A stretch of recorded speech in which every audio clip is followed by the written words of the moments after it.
हिंदी को भारत की राजभाषा बनाए जाने पर सन 1949 में इतना विचार विमर्श चला था जब संविधान का प्रारूप बनाया जा रहा था कि जो उत्तर भारतीय नेता थे उनमें मुख्य रूप से ज्यादातर जो नेता थे वो हिंदी के पक्ष में थे, पर दक्षिण भारतीय जो है वो इस बात का विरोध कर रहे थे, वो अंग्रेजी के पक्ष में ज्यादा थे। उन्हें लगता था अगर हिंदी जो है राजभाषा बनेगी तो हम पर हिंदी थोप दी जाएगी।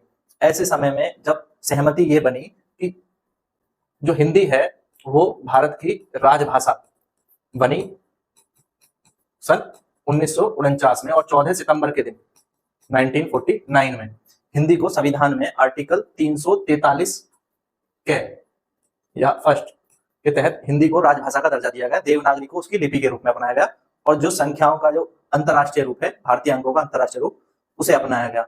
साथ ही उस समय यह तय किया गया कि अगले 15 वर्ष के लिए 1965 तक अंग्रेजी जो है सभी सरकारी कार्यों के लिए संघ की भाषा रहेगी।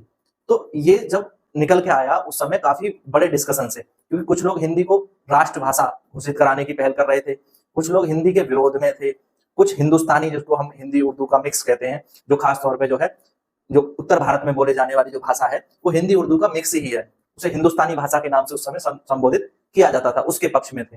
तो इस सब अंतर विरोध के बीच में रास्ता ये निकला कि हिंदी को राजभाषा बनाया जाएगा, राष्ट्रभाषा नहीं राजभाषा। 14 सितंबर 1949 को यह तय हुआ था जब ये संविधान के प्रारूप में आया। और कौन सा आर्टिकल 343 ए या फर्स्ट। तो 1965 तक अंग्रेजी की बात थी, पर अंग्रेजी अभी भी जो है वो हमारे संघ के कार्यों की भाषा बनी हुई है। आप देखें तो प्रमुख रूप से जो है अंग्रेजी में अभी भी जो है सरकारी कार्य किए जाते हैं, पर इसकी सहमति कितने वर्ष तक के लिए बनी थी? 15 वर्ष तक के लिए। और आज हिंदी दिवस भी है, तो आप सभी को हिंदी दिवस की बहुत बहुत शुभकामनाएं।